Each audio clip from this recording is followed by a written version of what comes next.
In 2019, I was the unlikely passenger on a UN helicopter flying over South Sudan, a sketchbook-clutching cartoonist amongst medics and conflict specialists. On commission for the medical aid charity MSF, I travelled to their maternity care unit in remote Pibor. Photos of patients in hospitals show people in pain, as a victim, but with a good sketch you can get a sense of that person's story and identity back home. Access to healthcare in the Pibor region is so scarce that to reach MSF, most mothers have to walk for days. Because of this, they will sleep at MSF's maternity care unit until their baby is born. This gave me a precious opportunity to spend days with the same mothers, until they trusted me to draw their stories and their bodies in a way that could never have been captured by a camera or a man. For young mother Laito, this visit to MSF was the first time she left her family's remote home to interact with Westerners. It may be the only opportunity we have to learn about her life, and MSF believe, as I do, that her life is important. To translate someone's words into a drawing, their story must go into and through you. Bits of you get stuck to it, and bits of them will stay with you.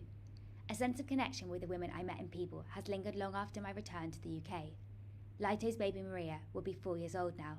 She'd be walking, talking, and not yet nor maybe ever reading. She'd have lived through famine, flooding, and now the spillover from armed conflict in Sudan. But by the time Maria is old enough to bear a child, things could be different. Perhaps she'll give birth into a kinder world. In the Pibor region of South Sudan, some expectant mothers towards the end of their pregnancy leave their remote homes amongst the nomadic cattle herds to sleep in the mother's waiting house, where they are just meters from MSF's maternity ward. Most mothers who travel here must walk barefoot through the bush for days. Many of the women in the waiting house have had little interaction with modern technology. They may never have encountered foreigners and view us on our cameras with anxiety. MSF invited me and my sketchpad to the mother's waiting house in the hope that we'd be more welcome. Baby Maria's mother Laito and grandmother Chacha were curious to see me sketching and soon happy for me to draw them. As I sketched, they told me the story of Maria's birth. It was the midwife who delivered Maria who translated the story of her birth for me. Local to Pibor, she trained with MSF to become a midwife.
You've just read what was intended as the last page in the story, but as I was drawing it, I received an MSF field update. The worst floods in living memory had hit Pibor, sweeping through MSF's clinic and taking my ending with them. Pibor town was entirely submerged, leaving almost everyone to seek shelter on the only remaining island of high land. When the floods eventually recede, a resurgence of intercommunal tensions would spark a new wave of violence, forcing local communities to flee their homes again. In the aftermath of my field visit, I tried so hard to show Pibor as I'd really seen it, but for weeks now I've been drawing a place that no longer existed, listening to recordings of people who, perhaps, God forbid, no longer lived. Maria informed us that Chacha, Laito and their baby safely returned to Gumrick 3 days before the floods, but after that, who knows? Real stories don't have endings. At a certain point, we just stop telling them.